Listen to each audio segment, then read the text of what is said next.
Hoy vamos a desarmar 7 teorías de Star Wars que realmente nos creímos. Algunas tan locas que iban desde un Lord Sith disfrazado del personaje más torpe hasta de quién era la nueva heroína de la franquicia. Y de paso, como una de estas ideas fue tan buena que a Lucasfilm no le quedó de otra más que hacerla canon.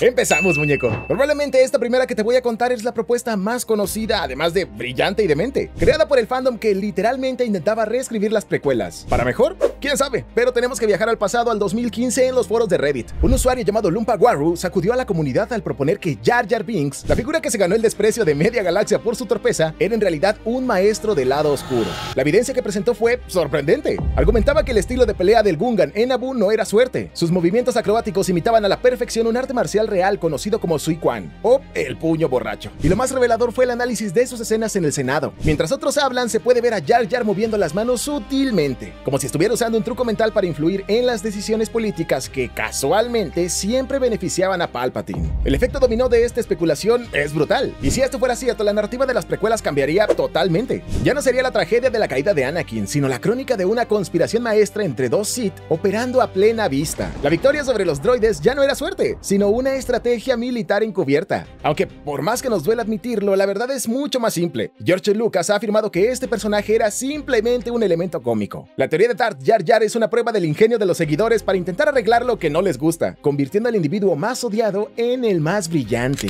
Pero si hablamos de figuras que escondían más de lo que aparentaban, vamos a viajar a la primera trilogía. Esta idea creció con los años en los foros, que Chewbacca era un espía de la Alianza Rebelde. Para que esto tenga sentido hay que recordar el trasfondo. Chewie no era un Wookiee cualquiera. En el episodio 3 lo vimos como un veterano de las guerras clon que ayudó personalmente a Yoda a escapar de la Orden 66. Su odio al Imperio era profundo y personal. Por eso el planteamiento decía que su encuentro con Han Solo no fue casualidad. La misión de Chewie habría sido encontrar y reclutar al mejor piloto de la galaxia. Esto es interesante porque en los borradores originales de George Lucas, esta raza era descrita como genios tecnológicos, lo que apoya la conjetura de que era mucho más que un simple compañero. Si fuera un agente, cada acción de Han Solo al principio podría ser vista como el resultado de la sutil influencia de su amigo. Sin embargo, la película Solo nos mostró que su encuentro fue pura suerte. Este planteamiento, aunque desmentido, le daba un propósito heroico a una de las amistades más accidentales de la saga, demostrando que a veces queremos ver un plan maestro donde solo hubo suerte. Y si el relato de un Wookiee espía es atrapante, no se compara con la leyenda que se niega a morir. Nació en las salas de cine en 2005, con el aparente deceso de Mace Windu. Los aficionados inmediatamente aplicaron la regla no escrita del cine: si no hay cuerpo, no hay muerte. Y oye, a veces la comunidad tiene razón con esto de que alguien sobrevive a una muerte segura,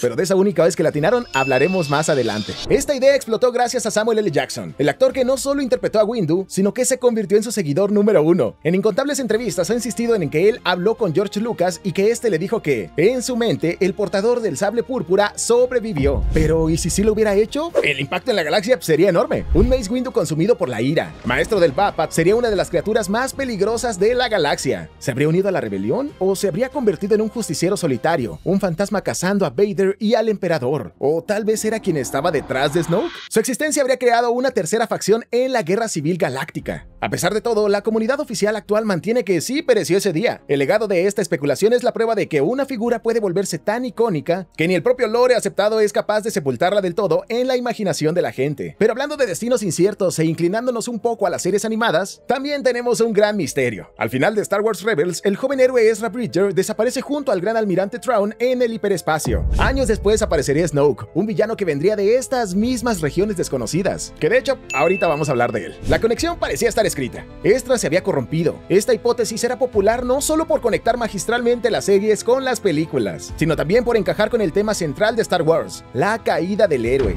Ver a Ezra sufrir el mismo destino habría sido un eco trágico en la historia de Vader. Sin embargo, el propio Dave Filoni, creador de Rebels, la desmintió. Aunque no fue real, esta propuesta representaba el deseo del fandom por un universo totalmente conectado, donde las crónicas de las series animadas tuvieran consecuencias directas en la saga principal. Esa idea de un héroe corrompido nos lleva a los misterios de la última trilogía, empezando por los Caballeros de Ren. Esto tiene que ver con el estilo de J.J. Abrams. Él es famoso por su caja misteriosa, una técnica narrativa donde plantea preguntas intrigantes sin tener las respuestas. Los Caballeros de Ren son un ejemplo perfecto. Un nombre cool, un visual increíble, pero cero información. Esto creó un vacío que los seguidores llenaron con la narrativa más dramática posible, que eran los compañeros caídos de Ben Solo. De hecho, en los cómics del nuevo canon, específicamente la serie The Rise of Kylo Ren, se nos da un poco más de contexto. Se revela que estos caballeros caballeros existían antes que el mismo Kylo. Eran liderados por un guerrero llamado Ren, que no era Jedi ni Sith, sino un seguidor del lado oscuro a través del Ren, que era como llamaba a su sable de luz rojo. Su filosofía era vivir al límite, comerse la oscuridad y seguir los impulsos de la fuerza oscura. La teoría era que veríamos el momento en que Ben Solo derrota a este líder y toma su lugar, corrompiendo a sus compañeros en el proceso. La decepción de los fans vino porque las películas presentaron a estos personajes con un diseño y armas únicas, sugiriendo una historia muy profunda, para luego después usarlos como simples matones sin diálogo que son derrotados fácilmente. Al final fueron pues nadie, ¿no?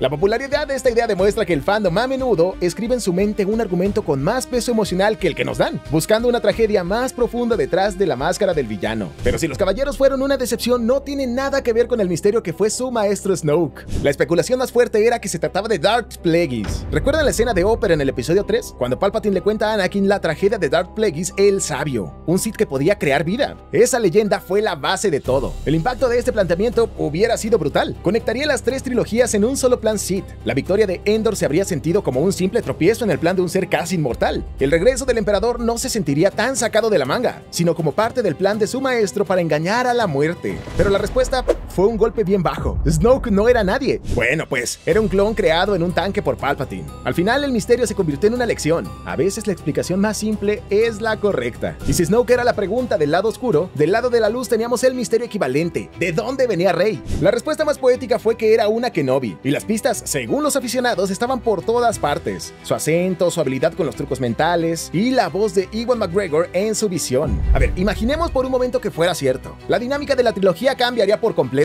La lucha entre Rey y Kylo Ren ya no sería sobre luz y oscuridad, sino sobre el legado. Sería la nieta de Obi-Wan Kenobi contra el nieto de Anakin Skywalker, destinados a repetir el duelo de sus abuelos. Aunque terminó siendo una Palpatine, la leyenda de Rey Kenobi vivirá para siempre como el relato simbólico que pudo ser. La prueba de que la audiencia a menudo busca la simetría y el legado por encima de la sorpresa. Y así, con el legado de Rey cerrábamos este último gran misterio, o al menos eso creíamos. Porque mientras todas estas ideas se desmentían, una leyenda mucho más antigua del tamaño de un cazarrecompensas se negaba a morir. Su origen de hecho no está en Reddit, sino en los libros de los años 90. En Tales of the Bounty Hunters se nos contaba cómo Boba Fett sobrevivió al Sarlacc. Por décadas la comunidad tomó este relato como una verdad, y Lucasfilm escuchó. En The Mandalorian nos dieron lo que tanto pedimos. Vimos a Boba Fett vivito y coleando. Esta propuesta nacida de la imaginación del fandom y un libro de Legends fue tan fuerte que generó su propia serie, el libro de Boba Fett, expandiendo su trasfondo y cambiando su rol para siempre. Esa es la prueba de que a veces la voz de la comunidad es tan fuerte como la fuerza. Y es esta última teoría, la de Boba Fett, la que nos demuestra que la voz de los fans a veces puede reescribir la historia dejándonos una pregunta en el aire. Si la comunidad pudo mantener viva la leyenda de un viejo cazarrecompensas hasta traerlo de vuelta, ¿qué pasa cuando nos presentan un misterio completamente nuevo?